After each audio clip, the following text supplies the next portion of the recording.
تو باطل بھی جھاگ کی طرح بیٹھ جاتا ہے، باطل بھی جھاگ کی طرح اڑ جاتا ہے، کھوٹ کی طرح، کچرے کی طرح ختم ہو جاتا ہے، حق باقی رہتا ہے، اور جو شے لوگوں کو نفع پہنچانے والی ہے وہ زمین میں برقرار رہتی ہے۔ تو حق کی بات، وحی کی تعلیم، اللہ کی تعلیم، خالق کی تعلیم، ہدایت کی بات، یہ برقرار رہے گی۔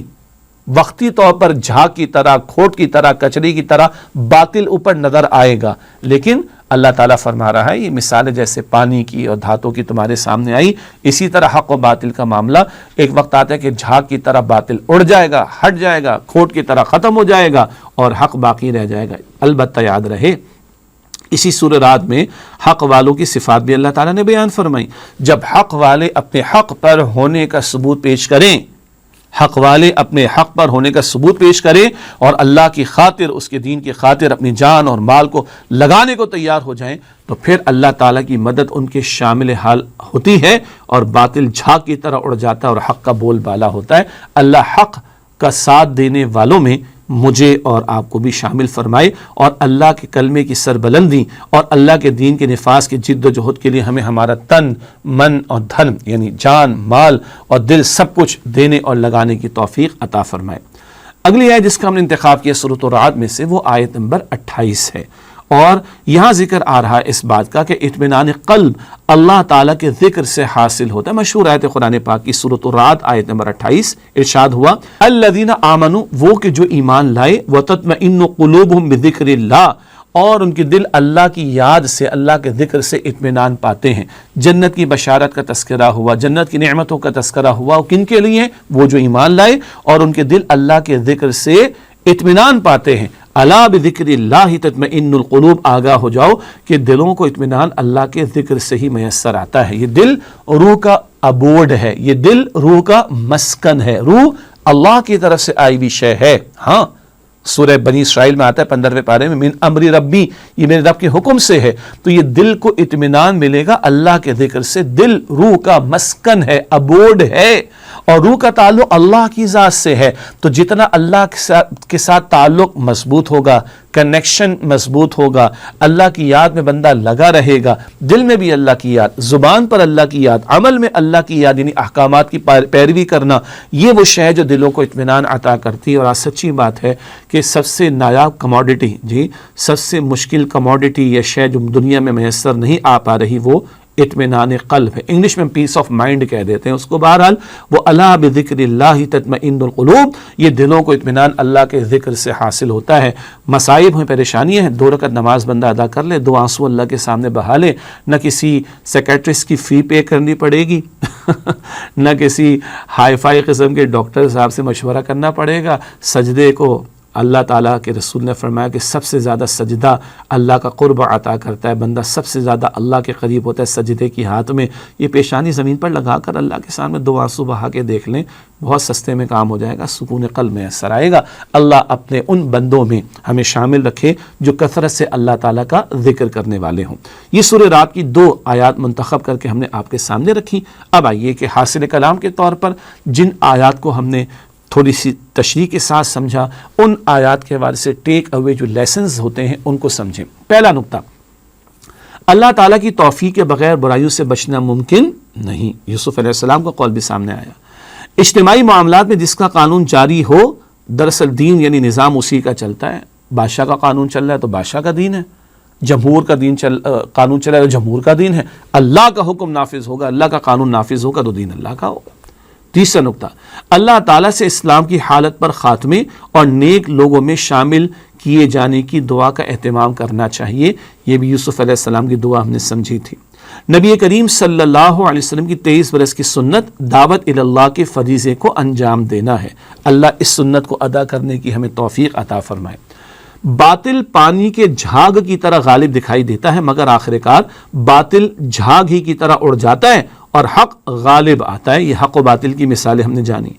سکون اور اطمینان قلب کا اصل ذریعہ اللہ تعالیٰ کی یاد ہے۔ مال سے سکون نہیں ملتا، مال زیادہ ہوتا ہے تو کبھی ہارٹ بیٹ بڑھ بھی جاتی ہے بعض لوگوں کی. سکون اور اطمینان قلب کا ذریعہ اور اصل ذریعہ وہ اللہ تعالیٰ کی یاد ہے, اللہ تعالیٰ کا ذکر ہے.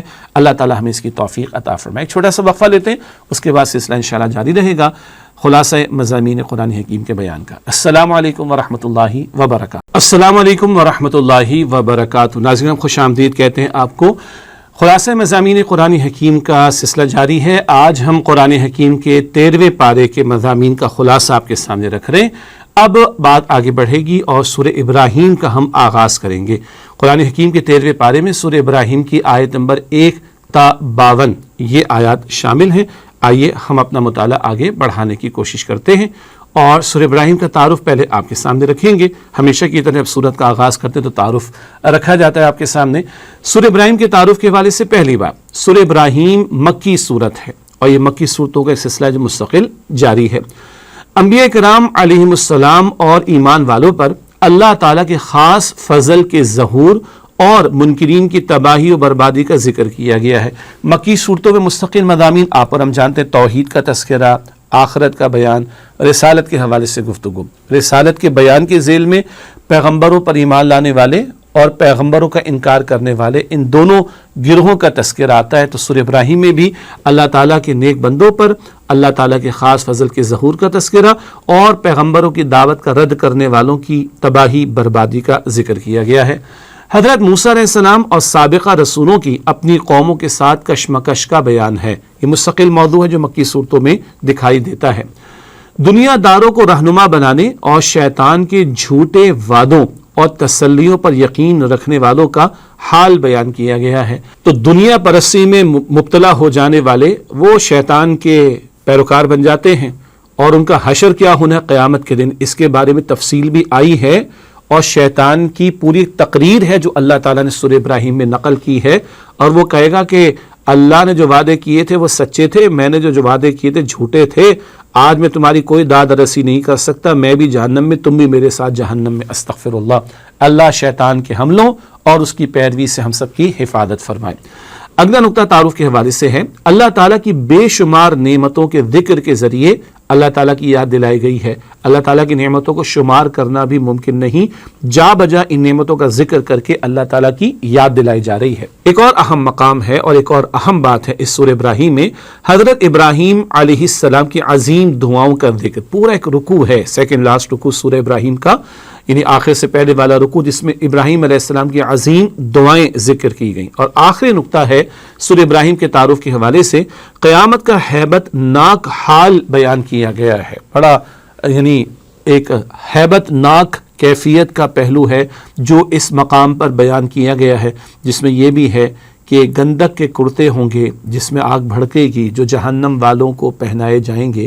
اللہ تعالیٰ جہنم کے عذاب سے ہم سب کی حفاظت فرمائے. یہ سورہ ابراہیم کے تعارف کے حوالے سے چند باتیں تھیں جو میں نے آپ کے سامنے رکھی. اب ہم آگے چلتے ہیں اور ترتیب کے مطابق چند منتخب آیات کا مطالعہ آپ کے سامنے رکھتے ہیں. سب سے پہلے جس آیت کا ہم نے انتخاب کیا سورہ ابراہیم میں سے, وہ سورہ ابراہیم کی آیت نمبر 22 ہے. شیطان کی تقریر کا تذکرہ ہے اور شیطان کا فریب ہے اس تقریر کے دوران میں جو بیان کیا جا رہا ہے جس کو قرآن پاک نے نقل کیا. سورہ ابراہیم آیت نمبر 22 ارشاد ہوا, وقال الشیطان لما قضی الامر, اور جب معاملہ چکا دیا جائے گا تو شیطان کہے گا آخرت میں فیصلے ہو جائیں گے, یہ جنت والے ہیں یہ جہنم والے ہیں, معاملہ چکا دیا جائے گا, فیصلے کر دیے جائیں گے, نتائج بتا دیے جائیں گے. اب شیطان کہے گا ان اللہ وعدکم وعد الحق, بے شک اللہ تعالیٰ نے تم سے سچا وعدہ کیا تھا, ووعدتکم, اور میں نے بھی تم سے وعدے کیے تھے, فاخلفتکم, میں نے وعدوں کی خلاف ورزی کی. کیوں؟ شیطان تو ہے جھوٹا, تو اس کے وعدے بھی کیا ہیں؟ جھوٹے ہیں. وما کان لی علیکم من سلطان الا ان دعوتکم فاستجبتم لی, اور میرا تم پر کوئی زور نہیں تھا کہ میں تم سے اپنی بات منوا ہی لیتا, سوائے اس کے کہ میں نے تمہیں پکارا, میں نے تمہیں دعوت دی, تم نے میری دعوت قبول کر لی. تم چاہتے تو رحمان کی دعوت قبول کرتے, لیکن شیطان کہہ رہا ہے, کہے گا بلکہ قیامت کے دن تقریر کرے گا. اس تقریر کو اللہ نے آج نقل کر کے ہمیں بتا دی, کل یہ پیش آنے والا ہے معاملہ کہ میں نے جھوٹے وعدے کیے تھے, میرا تم پر کوئی زور نہیں تھا, بس میں نے تمہیں پکارا تھا. الذی یوسوس فی صدور الناس, وسوسے ڈالے تھے, دعوت دی تھی, پکارا تھا, انویٹیشن دیا تھا, تم نے میری دعوت قبول کر لی.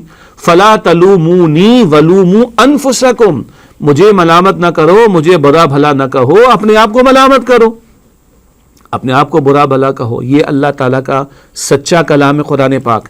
اللہ تعالیٰ تقریر نقل کر رہا ہے جو شیطان کرے گا قیامت کے دن. اللہ تعالیٰ آج ہمیں بتا رہا ہے کیا کہے گا شیطان, فلا تلومونی ولوموا انفسکم, مجھے ملامت نہ کرو اپنے آپ کو ملامت کرو. آج ہم کہتے ہیں شیطان نے مروا دی, یہ کر دیا. شیطان دشمن تو ہے ہمارا, مگر اس کو پھونکے مارنے کی اجازت ہم ہی تو دیتے ہیں. جی وہ منوا نہیں سکتا, وہ انوائٹ کر سکتا ہے, دعوت دے سکتا ہے, وہ فریب کر سکتا ہے, ہمارے ساتھ دھوکہ دینے کی کوشش کر سکتا ہے, مگر اس کو آنے کا موقع ہم ہی دیتے ہیں. جی قرآن کریم میں سورہ زخرف کی آیت نمبر ہے 36, سورہ زخرف آیت 36, وَمَنْ يَعْشُ عَنْ ذِكْرِ الرَّحْمَنِ نُقَيِّدْ لَهُ الشَّيْطَانًا فَهُوَ لَهُ قَرِينٌ, جو رحمان کے ذکر اور یاد سے ہٹتا ہے ہم اس پر ایک شیطان مسلط کر دیتے ہیں, وہ اس کا ساتھی بن جاتا ہے. ہم جب اللہ کو بھلاتے ہیں, اللہ تعالیٰ کی طرف سے غافل ہو جاتے ہیں, اللہ تعالیٰ کو بھلا بیٹھتے ہیں, تو شیطان کو در اندازی کا, اندر آنے کا موقع ملتا ہے. اللہ ہم سب کی حفاظت فرمائے. ایک گلاس ہو خالی ہے تو جو چاہے اس میں ڈال دیں, جو چاہے اس میں بھر دیں. بھرا ہوا گلاس اس میں کیا ڈالیں گے, اس میں اب کیا ڈالیں گے؟ جی دل میں اللہ کی یاد ہو شیطان دور رہے گا, دل میں اللہ کی یاد نہ ہو تو ابھی خالی ہے نا, شیطان انٹر ہو جائے گا. اللہ تعالیٰ ہم سب کی حفاظت کرے. تو کہے گا مجھے ملامت نہ کرو, اپنے آپ کو برا بھلا کہو. ما انا بمصرخکم وما انتم بمصرخی, نہ میں تمہاری داد رسی کر سکتا ہوں نہ تم میری داد رسی کر سکتے ہو, نہ میں تمہیں جہنم سے بچا سکتا ہوں نہ تم مجھے بچا سکتے ہو. انی کفرت بما اشرکتمونی من قبل, یہ بہت بڑا ڈراپ سین کا مرحلہ. انی کفرت بما اشرکتمونی من قبل, میں تو اس کا انکار کرتا ہوں جس سے پہلے تم مجھے شریک ٹھہراتے رہے, اللہ کا حکم چھوڑ کر میرا حکم مانتے تھے, اللہ تعالیٰ کی عبادت کی بجائے میرا حکم مانتے تھے, میری دعوت قبول کرتے تھے. تمہارے شرک کی میں نفی کرتا ہوں, تمہارے شرک کا میں انکار کرتا ہوں. یہ شیطان کہے گا کل قیامت کے دن. ان الظالمین لہم عذاب علیم, بے شک ظالموں کے لیے دردناک عذاب ہوگا. اور ظلم کا لفظ قرآن کریم میں شرک کے لیے بھی آتا ہے. سورہ لقمان کی آیت نمبر 13 میں ان الشرک لظلم عظیم, یقین شرک سب سے بڑا ظلم ہے, یہ الفاظ آئے ہیں. یہ ہے ناظرین کرام اللہ تعالیٰ جو رحمان و رحیم ہے, اس نے یہ قرآن پاک میں بتا دیا ہے. یہ سب کچھ پیش ہونے والا ہے کل قیامت کے دن, اور پیش آنے والا ہے قیامت کے. یہ شیطان کی تقریر ہوگی. اللہ تعالیٰ شیطان کے فریب اس کے حملوں سے ہماری حفاظت فرمائے, اور اللہ تعالیٰ کی یاد سے جڑے رہنے, اللہ تعالیٰ کے احکامات پر عمل کرنے کی کوشش کرنے کی اللہ ہمیں توفیق عطا کرے. ورنہ کل یہ ڈراپ سین ہونے والا ہے, شیطان الٹا بھاگ جائے گا. میں تو تم سے جھوٹے وعدے کیے تھے, اللہ تعالیٰ کے وعدے تو سچے تھے. اللہ تعالیٰ یہ سب بتا رہا ہے, ہمارا کام کیا ہے, ان باتوں کو یقین تو رکھیں اور اس کے مطابق عمل کریں. اس کے بعد آگے بڑھتے ہیں, اور اگلی جن آیات کا ہم نے انتخاب کیا, مشہور مقامات ہیں قرآن پاک کے. سورہ ابراہیم کی آیات 24 تا 27, کلمہ طیبہ اور کلمہ خبیثہ کی مثال. کلمہ طیبہ لا الہ الا اللہ, اور کلمہ خبیثہ کیا ہے, شرک کی بات, کفر کی بات, وہ کلمہ خبیثہ ہے. یہ مثال اللہ تعالیٰ دونوں کلمات کے حوالے سے عطا فرما رہا ہے اس مقام پر. سورہ ابراہیم کی آیات 24 تا 27 ارشاد ہوا, الم تر کیف ضرب اللہ مثلا کلمۃ طیبۃ, کیا آپ نے نہیں دیکھا کہ اس طرح اللہ تعالیٰ نے ایک پاکیزہ کلمے کی مثال کو بیان فرمایا, کشجرۃ طیبۃ, جیسے کہ پاکیزہ درخت ہو, اصلها ثابت, اس کی جڑ زمین میں مضبوط ہے, وفرعها فی السماء, اور اس کی شاخیں آسمان میں پھیلی ہوئی ہیں, تؤتی اکلها کل حین باذن ربها, وہ اللہ تعالیٰ کے حکم سے, اپنے رب کے حکم سے ہر موسم میں خوب پھل عطا کرتا ہے. وَيَضْرِبُ اللَّهُ الْأَمْثَالَ لِلنَّاسِ, اور اللہ تعالیٰ لوگوں کے لیے مثالیں بیان فرماتا ہے, لَعَلَّهُمْ يَتَذَكَّرُونَ, تاکہ وہ دھیان دیں اور نصیحت حاصل کریں. کلمہ طیبہ کیا ہے, یہ کلمہ لا الہ الا اللہ, جس کو ہم کلمہ شہادت بھی کہتے ہیں, اشہد ان لا الہ الا اللہ, جس میں اللہ کی توحید کی گواہی کا ذکر ہے, اسے کلمہ طیبہ کہا جا رہا ہے. بچپن سے ہمیں معلوم ہے اول کلمہ طیب, طیب مانے پاک, لا الہ الا اللہ محمد رسول اللہ, سب کو یاد ہے نا. اس کی مثال اللہ تعالیٰ دے رہے, کیسے, جیسے کہ ایک درخت ہو, جڑ زمین میں مضبوط, شاخیں آسمان میں پھیلی ہوئی, اور ہر موسم میں وہ اللہ کے حکم سے پھل عطا کرتا ہے. کیا مطلب, یہ بندہ مومن کے دل میں جو ایمان ہے اس کے لیے اللہ تعالیٰ ایک مثال بیان کر رہا. وہ جو بندہ مومن اللہ کی توحید پر ایمان رکھتا ہے اور اس کے ساتھ کسی کو شریک نہیں کرتا, اس کی مثال اللہ تعالیٰ بیان کر رہا ہے. یہ ایمان دل میں مضبوط ہو تو نیک اعمال کی فصل اگنا شروع ہو جائے گی, اور یہ فصل پورے عالم کے لیے نفع کا باعث ہوگی, اور ہر موسم میں ایمان والا بندہ اس کا کردار بڑا عمدہ ہوگا, ہر معاملے میں اس کا کردار بڑا عمدہ ہوگا. جیسے بھی حالات آ جائے کردار بہت عمدہ ہوگا. ہر قسم کے معاملات میں, لوگوں سے ڈیل کرنے میں, لوگوں سے معاملہ کرنے میں اس کا کردار بہت اچھا ہوگا جو سامنے آئے گا. جیسے ایک ایسا درخت ہر موسم میں وہ پھل دے, ایسے ہی بندہ مومن، صاحب ایمان بندہ، اللہ کی توحید پر کاربند بندہ، اس کا کردار بھی ہر موسم میں بہت عمدہ ہوگا۔ یہ کلمہ طیبہ کی مثال آ گئی۔ اب کلمہ خبیثہ ناپاک کلمے کی مثال بھی اللہ تعالیٰ بتا رہے ہیں۔ شرک کے بارے میں، کفر کے بارے میں ارشاد ہوا وَمَثَلُ كَلِمَةٍ خَبِيثَةٍ، اور مثال ناپاک کلمے کی كَشَجَرَةٍ خَبِيثَةٍ اجْتُثَّتْ مِنْ فَوْقِ الْأَرْضِ، ایسی ہے جیسے کہ ایک ناپاک قسم کا درخت ہو جس کو اس کی جڑ سے زمین سے نکال دیا گیا ہو، مَا لَهَا مِنْ قرار، اس میں کوئی قرار نہیں، کوئی ثبات نہیں، جب جڑ اکھیڑ دی گئی تو وہ درخت کھڑا نہیں رہ سکتا۔ کیا مطلب؟ ایک ایسا درخت جس کی جڑ سے اس کو نکال باہر کر دیا گیا ہو، وہ کھڑا نہیں رہ سکتا تو پھل کیا دے گا؟ ہے نا، بیکار ہو گیا نا۔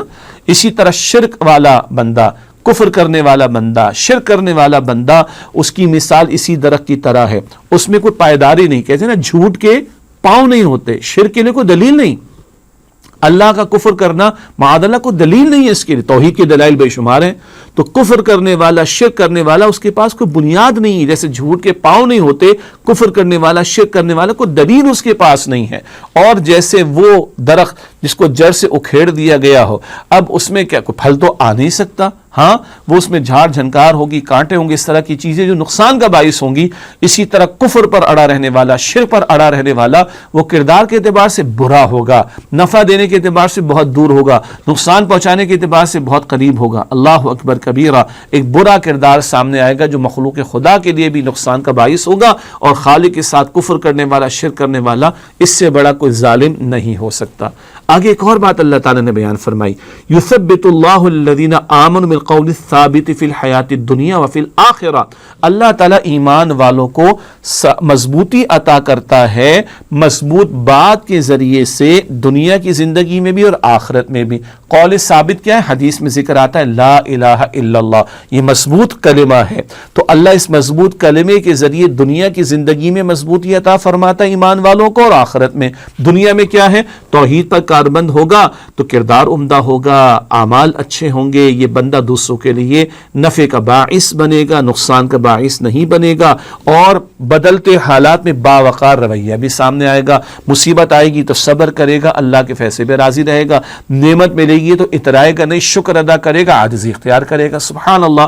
اور قبر میں بھی حدیث میں آتا ہے کہ لا الہ الا اللہ کا کلمہ یہ بندہ مومن کو فائدہ دے گا، تو دنیا میں بھی اور آخرت میں بھی یہ قول ثابت لا الہ الا اللہ کے کلمے کے ذریعے اللہ تعالیٰ ایمان والوں کو مضبوطی عطا فرماتا ہے۔ وَيُذِلُّ اللَّهُ الظَّالِمِينَ، اور اللہ تعالیٰ ظالمین کو گمراہ کرنے کا فیصلہ فرما دیتا ہے۔ وَيَفْعَلُ اللَّهُ مَا يَشَاءُ، اور اللہ جو چاہتا ہے کرتا ہے، جس کو چاہے ہدایت دے، جس کو چاہے گمراہ کرنے کا فیصلہ کر لے۔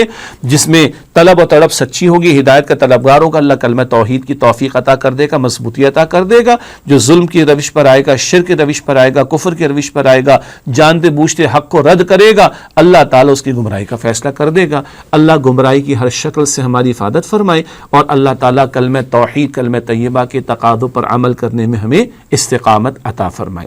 اس کے بعد اگلی جن آیات کا ہم نے انتخاب کیا وہ بہت مشہور آیات ہیں، بہت مشہور دعائیں ہم سب کو یاد بھی ہیں۔ حضرت ابراہیم علیہ السلام کی دعائیں سورہ ابراہیم کی آیات 40 اور 41 کی روشنی میں۔ ویسے تو یہ جو رکوع ہے، سیکنڈ لاسٹ رکوع سورہ ابراہیم کا، ابراہیم علیہ السلام کی بہت ساری دعائیں یہاں پر اللہ تعالیٰ سے امن کی التجا کرنا، اللہ تعالیٰ سے توحید پر کاربند رہنے کی التجا کرنا۔ ابراہیم علیہ السلام نے توحید کی دعوت دی، ان کی عاجزی کا ذکر ہے، بتوں سے بچا لیے جانے کی دعا کرنا۔ اسی طرح مکے کی بے آباد زمین میں وہ اپنی اہلیہ حضرت ہاجرہ کو چھوڑ آئے تھے، اور دودھ پیتے بچے اسماعیل علیہ السلام کو چھوڑ آئے تھے، تو مکے کو اللہ تو آباد فرما دے، لوگوں کے دل یہاں پر تو متوجہ کر دے، سبحان اللہ، ان کو پھلوں کا رزق عطا فرما، نعمت عطا فرما۔ یہ بہت ساری دعائیں یہ سورہ ابراہیم اس مقام پر نقل کی گئی، پھر آخر میں یہ دعائیں آتی ہیں جو ہم سب کو یاد بھی ہیں الحمدللہ۔ البتہ ہم دعائیں پڑھ رہے ہوتے ہیں، جبکہ دعائیں پڑھنی نہیں چاہیے بلکہ دعائیں مانگنی چاہیے۔ کیا مطلب؟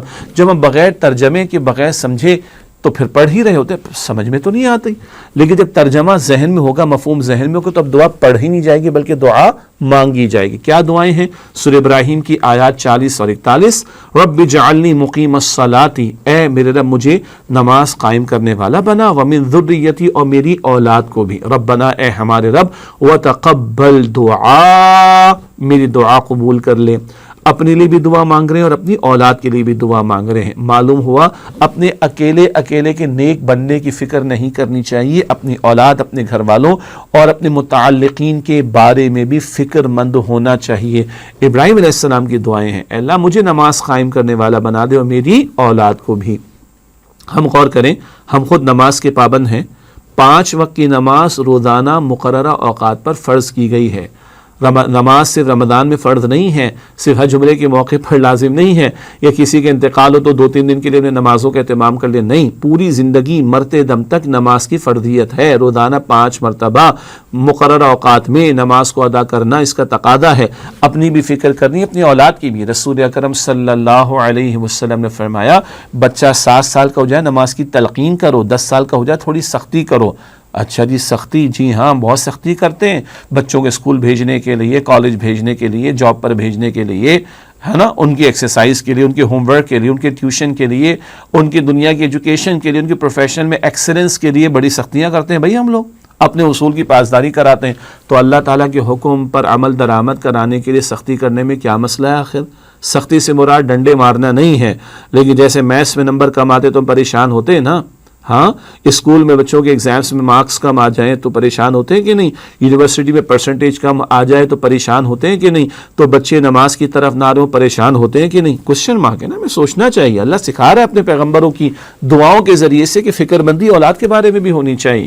رب اجعلنی مقیم الصلاۃ ومن ذریتی، اے میرے رب مجھے نماز قائم کرنے والا بناؤ، میری اولاد کو بھی۔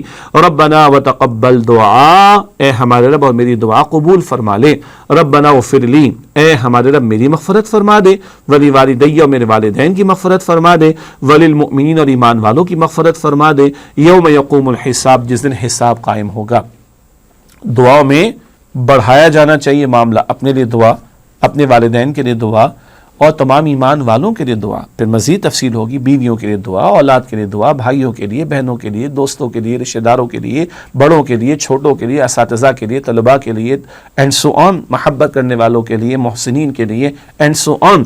تو یہ دعا مانگنا یہ تو پیغمبروں نے سکھایا، مانگنا پسند ہے اللہ تعالیٰ کو، اور پھر مانگنے میں اکیلے اپنے لیے مانگنا نہیں، اپنے گھر والوں کے لیے، تمام ایمان والوں کے لیے مانگنا، یہ ابراہیم علیہ السلام کی دعاؤں کے ذریعے سے ہمیں سکھایا جا رہا ہے۔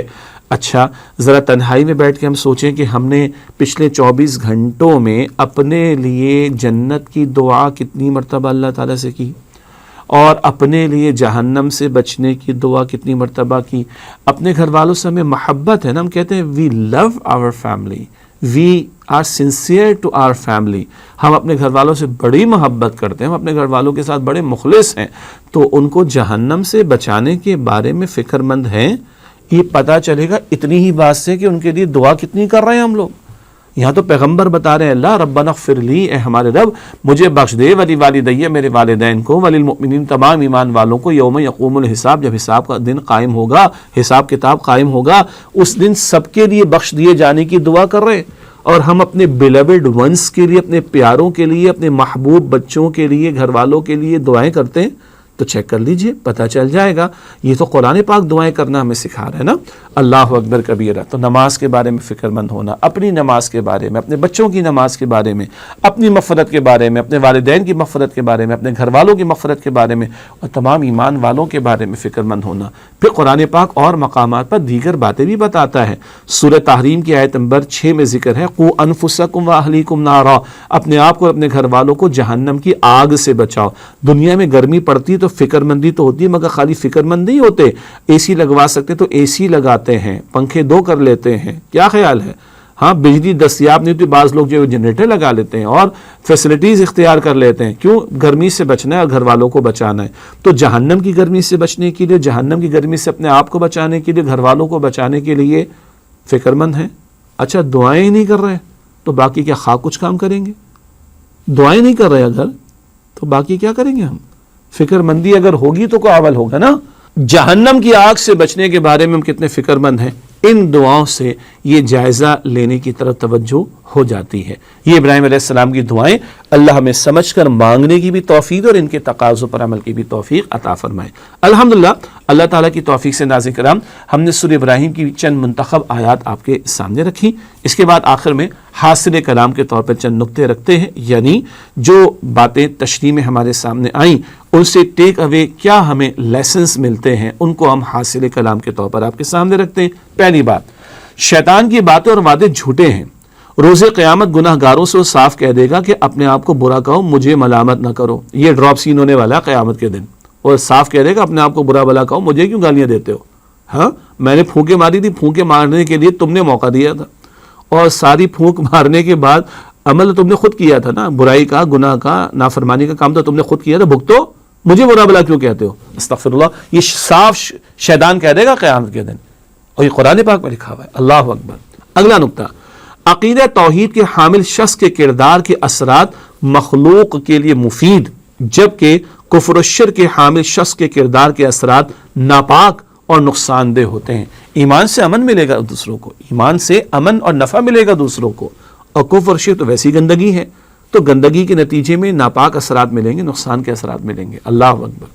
تیسری بات، اپنے لیے، اپنے والدین کے لیے اور تمام مؤمنوں کے لیے مغفرت کی دعا کرنا انبیاء کرام علیہ السلام کا طریقہ ہے، جس پر ہمیں بھی عمل کرنا چاہیے. اور آج مانگنے میں بڑی کمی ہے. اللہ تعالی ہماری اس کمی کو، کوتاہی کو معاف کرے اور کثرت سے مانگنے والا بنائے، اپنے لیے، والدین کے لیے، گھر والوں کے لیے، تمام مسلمانوں کے لیے. اور کافروں کی ہدایت کی دعا مانگنی چاہیے، اللہ سب کو ہدایت دے دے. مسلمانوں کی مغفرت کی دعا مانگنی چاہیے.